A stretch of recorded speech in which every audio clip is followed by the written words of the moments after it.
Welcome to the Measure Success podcast, where we talk with top leaders about effective strategies that inspire success. I'm really excited to have with us Mark Osborne. He is an expert in revenue growth strategies, recognized by Ad Age magazine as one of the leading marketing technology trailblazers. He is also the founder of Modern Revenue Strategies, a firm renowned by its 10x ROI B2B growth guarantee.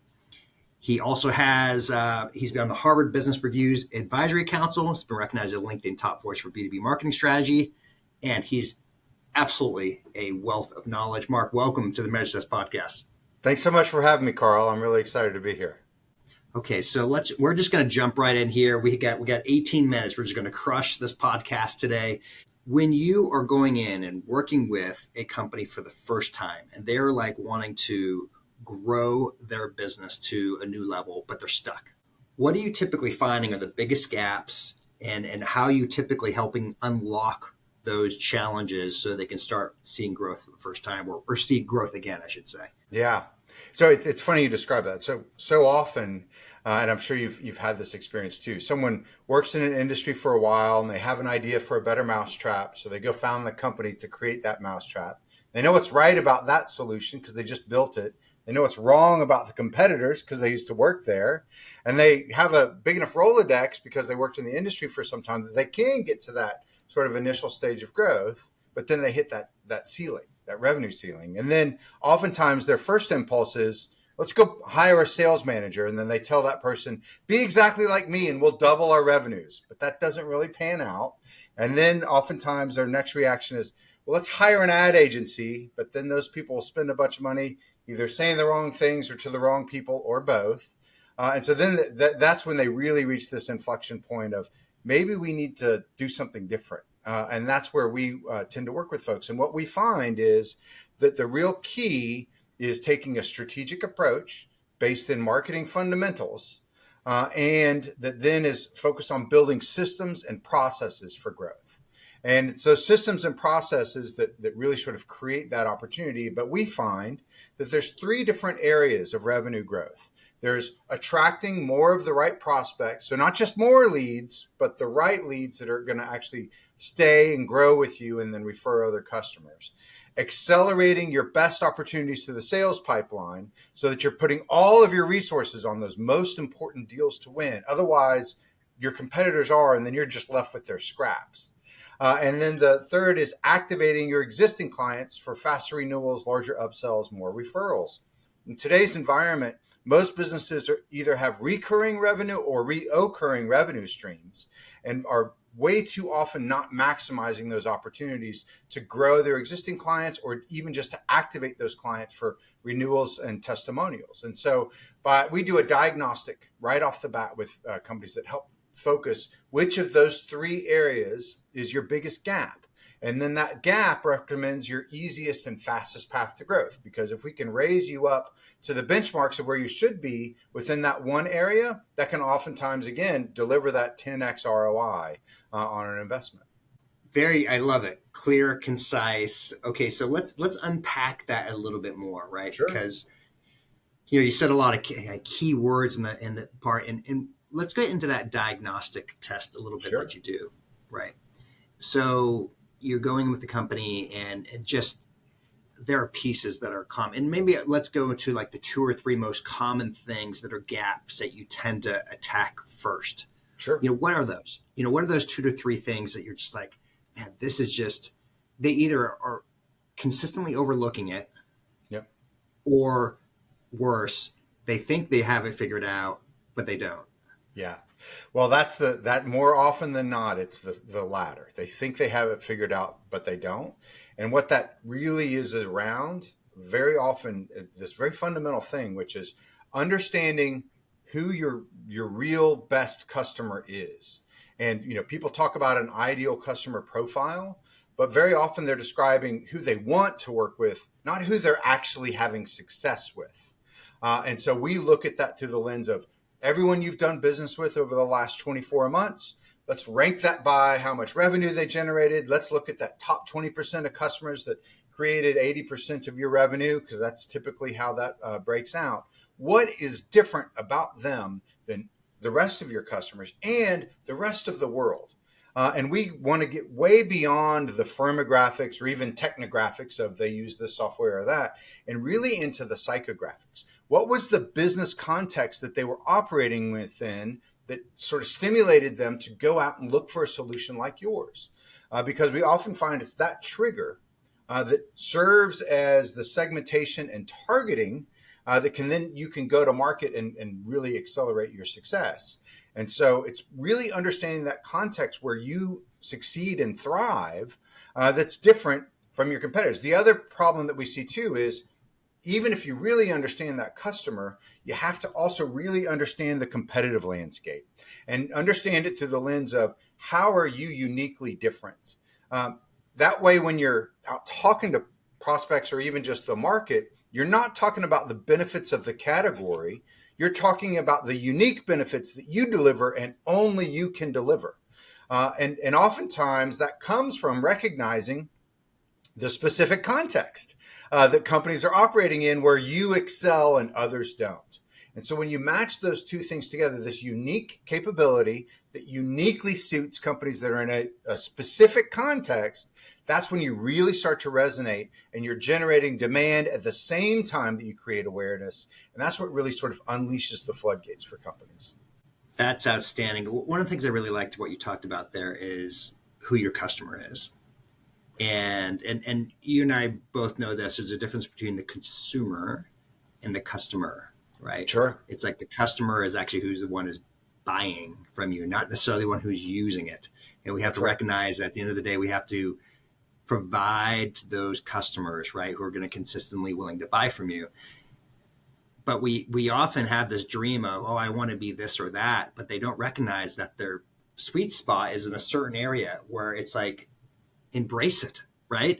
That's right. Ideally there's more than one of them. In most cases there are. And it's like, keep on moving forward to have that be growth and be successful because there's way more for them. When you were talking, it reminded me of a great quote from Bill Parcells, the football coach for those who remember, he multiple different NFL coaches, but he said something really interesting. He said, you are what your record is, right? Sometimes we think, oh, we're this or that. But it's like, no, you are what your record is. And so this goes for sales, right? It goes for marketing. You are who you are, but you have the ability to change that piece of it, not necessarily your customers, but you have the ability to change, who you are in the process. So let's get to that next hard part, which is implementing. Yeah. It's ideas are great, but getting to that next level of implementing is a challenge. Now, I want to be careful calling it a pet peeve, Mark, but one of the worst things I see that happen is, well, maybe I shouldn't call it worse. A challenge that happens is they have their top performing salesperson. Yeah. And they're like, hey, you can teach everybody else this. We're just going to promote you to VP of sales now, and we're just going to be amazing. What, in your experience, what often happens when organizations take that path? So the real key to success for sales systems is a process. And a process is really defined as, a repeatable way to get the same outcome. And very often, there are different types of salespeople that have different strategies or different sort of personalities in the way that they approach it. But if there's not an underlying process, then you're really limiting the success factor for the vast majority of them. And so rather than saying, let's take this one person and teach everyone how to do it like they do, instead distill what they do into a repeatable process that has metrics and KPIs at each stage of what are they doing to qualify someone up front. And their personality and their way of doing it might be different, but there are some core fundamental things that they are doing, like they're making sure that they're talking to someone that actually has decision authority. And they're making sure that they're really understanding the pain point that is stimulating immediate action. And they're really qualifying that immediate action on a timeline for decision making. And they're unpacking the client's decision making process instead of just hoping that they're going to survive procurement or the finance organization's review or whatever it might be. And so once you distill, you have to accomplish these four things. It doesn't matter how you go about accomplishing them. That then creates a system that opens up creativity so that all of the different salespeople can bring their own personality and their own style to accomplishing these systems or to accomplishing these objectives that are part of the system. And the other thing that we see so often is companies don't have a real, scorecard of different metrics that includes both the volume, how many deals are you working on, how many, and then the sort of conversion rate between stages, how many of them are you moving from one stage to the next, and then also the time period. Now, that conversion rate and that time period are fundamentally measures of quality, of how good the leads are, and then also how good you are at the throughput of getting them from each stage and how quickly you're doing that.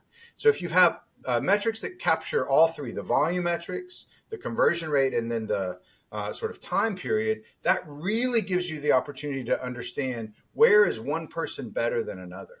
And the other thing that's so often overlooked, especially in today's modern environment where most businesses have recurring or at least reoccurring revenue, is what does the churn rate look like? What does the expansion rate look like? What does the referral and testimonial rate look like? Because you can have a salesperson that's great at bringing people in, but they're making promises that your company can't deliver on and they churn out after 6 weeks. That's just going to burn everyone out. Whereas if you're looking at, well, who are the salespeople that bring people in that then grow and expand and become our best customers? That's the sales activity that you really want to reward. You hit that. I've worked with multiple sales companies throughout my career, and that is one of the greatest challenges in sales is selling the thing you don't have, right? Versus the thing that you do have. And next thing you know, you run into a challenge where the client is expecting that result, right? That was promised. And next thing, like, we don't want to continue to use this product anymore and churn. It's amazing, right? That lifetime value of a customer is so critical. And especially in B2B software sales, if you can keep a client for 3 to 5 years versus only one, not only is it a more profitable client, but two, you don't lose, you get to grow, right? You get to really grow because you get to leverage off that as opposed to just refilling customers who are leaving on an annual basis. I'm curious, do you work with that process also on that renewal side to help make sure that there is? So what are some things that you do that maybe customers kind of forget to do to make sure that they're renewing more consistently and not taking it for granted that they're just going to buy your software again? Sure. Well, it's all about impact. Recurring revenue comes from recurring impact.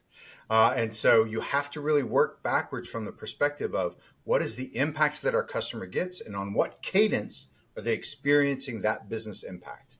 And really to emphasize that as part of everything that you do from the acquisition sales process through, to the renewal and upsell process is thinking through it from that lens.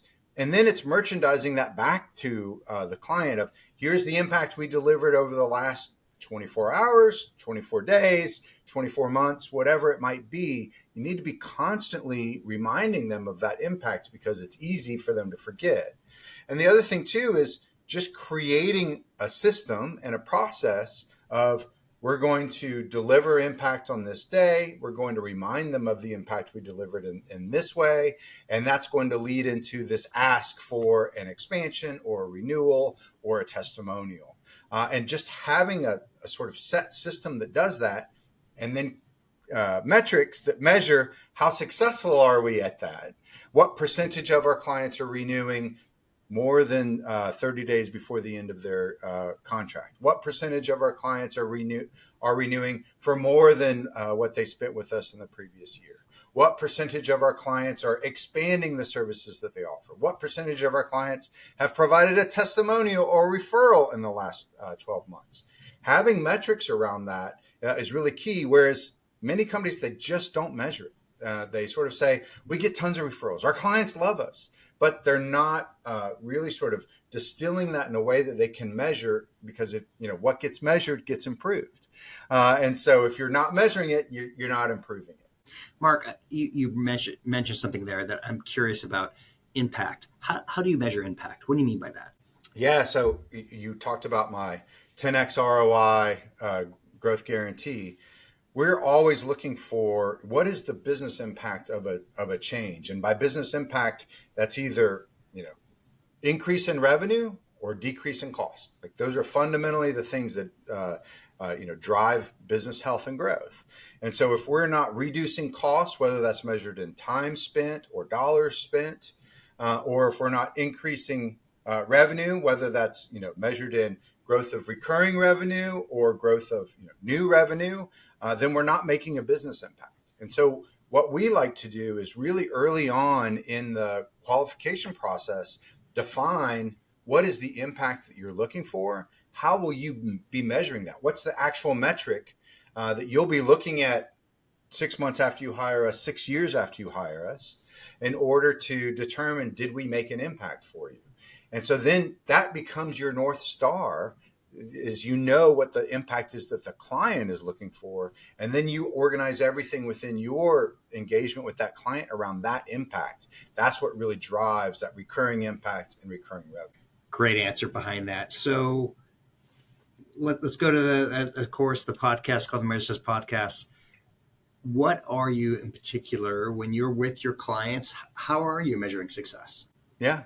So again, we looked for, what's the impact that they're looking for, but very often it's around attracting more of the right prospects. And so KPIs there can be around, customer acquisition cost or volume measures, or, then again, sort of the quality measures of how well are they aligned with your ideal customer profile. Then it's around accelerating those best deals through the sales pipeline. So it's speed of time in the pipeline, size of deal, and then, also the sort of conversion rates at each of those stages within that sales pipeline. And then the last is around activating your existing clients for fast renewals, larger upsells, more referrals. So it's things like net revenue retention or even gross revenue retention, as it's a measure of churn. And then also what percentage of your customers are providing referrals or testimonials for you, because that's often sort of a key to dominating your marketplace. All right, so we're going to go a bit more to some of the questions I love to ask on the Measure Success podcast, which is, as you've gotten to this in yourself, you've gotten to the practice of helping other clients out. What are some habits that you've personally done for yourself to help make sure you're delivering your best on a consistent basis? Yeah, so one of the things that I really love to learn, and so I'm always learning. So I make time every day to read. And I generally read nonfiction, but that's because that's what I like. I'm sort of a nerd that way. But I make time every day to take a nice, at least 30-minute walk, get the dog out, get some fresh air. I'm lucky I live in Southern California where it's sunny most days. And I've got my Audible in, and I'm learning something that's either something I can apply in my business or something I can apply in one of my clients' business, or just a sort of a frame of thinking that really helps to sort of expand. And that really energizes me every day. That's perfect. That's great insight. So for your own perspective, as you now, it's always different, right? When you come from, you're working for somebody else and you have your own business, right? How are you now measuring success in your own life? Yeah. So, I guess Sheryl Crow and the Buddha would say, it's not getting what you want, it's wanting what you got. And so I think that sort of being mindful and present is, sort of a measure of success. Is, how well am I doing that in my life? But, a lot of that comes from, having achieved enough to have sort of discretionary time. And that's, fundamentally the measure of success for many folks like us, that instead of trading, time for money, instead you're creating discretionary time, and that's really that measure of success. Yeah, that's a great answer there. What, not one of your own books, but what is a book or two that really has inspired you, that you either consistently recommending for your clients, or something maybe more recent, you're like, wow, this was a wow book that people need to read? Yeah, so this actually just came out this year, Revenue Architecture by Jocko van der Kusch and the Winning by Design folks. I actually think that they should be teaching it in every MBA program in the country around how to design a revenue architecture for recurring revenue, B2B SaaS, or even professional services that have recurring revenue structures to them. It's a really fantastic book, and I highly recommend it to you. Great, great. Thank you. I was not aware of that one. Thank you so much. I'm going to add that to my library list. Finally, how can people connect and learn more about what you're doing? Sure. So, as you mentioned, I did publish a book last year called "Are Your Leads Killing Your Business?" And it's all about how to build those systems for attracting the right prospects and then accelerating them through the sales pipeline and activating them for renewals, upsells, and referrals. And I'll actually give a free copy to anyone that's listening. Not only do they get the book, but all the calculators and templates that I talk about in the book on how to implement these systems and processes in your business. It's at modernrevenuestrategies.com/free download. And if you download a copy, you'll definitely get an outreach from me just thanking you and looking for your feedback on it. So that's probably the best way to get in touch with me. Or you can always email me. I'm Mark with a K at modernrevenuestrategies.com. So I would love the chance to engage with anybody. Perfect. Mark, thank you so much for being a guest on the Measure Success podcast. Thank you, Carl. To everyone who's listening, I hope you enjoyed this. Please subscribe, like. It means the world to us. As we always like to say, wishing you the very best at measuring your success. Have a great day.